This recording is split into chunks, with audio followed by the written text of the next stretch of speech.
டாஸ்மாகில் வர்ற அரசாங்க விலை வந்து ஃபிக்ஸடு ஒரு அமௌண்ட்டு, இவன் விற்கிற விலை வேற. இப்போ நான் வந்து கல்யாணி பீர் எனக்கு வேணும்னு கேட்குறேன்னு வைங்க, டிமாண்டில் இருக்கும். அதனுடைய ஒரிஜினல் வந்து எங்கள் காலத்தில் நான் சொல்கிறேன், அப்போ மது விலக்கு இருந்தபோது அப்போ தான் ஃப்ரீயாக குடித்தோம் நாங்கள், நல்லா சந்தோஷமாக குடித்தது வந்து மது விலக்கு தீவிரமாக இருந்தபோது தான் ஈஸியாக கிடைச்சிது, வரிகள் இல்லை, சீப்பு.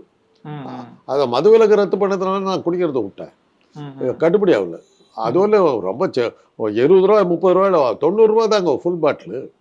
இப்போ நினச்சி பார்க்க முடியுமா? அது 3000 ரூபா 4000 ரூபாங்கிறேன், கட்டுப்படி ஆகல. அதுக்கு பிறகு தான் என்ன போன்ற ரெகுலராக குடித்தோம்ல நிறுத்தது காரணம் மது விலக்கு ரத்து பண்ணாங்க, நாங்கள் நிறுத்திவிட்டோம்.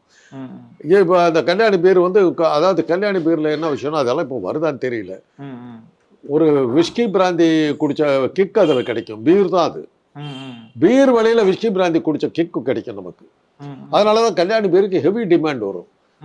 அதனால் அது 13 ரூபா தான் அந்த காலத்து விலை. இப்போ அது ஏதோ ஒரு விலை இருக்குதுன்னு வச்சுக்கோங்க. அதை கேட்டோம்னா இது ஸ்டாக் இல்லை சார் அப்படின்னா, சார் கொஞ்சம் பார்த்து கொடுங்க. சரி இவ்வளோ கொடுக்குறியா, அப்புறம் தான் கொடுப்பாங்க.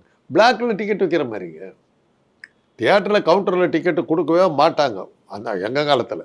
இன்றைக்கி தியேட்டருக்கு ஆள் போகிறதுக்கு ஆளே கிடையாது, அது வேறு விஷயம்னு வச்சு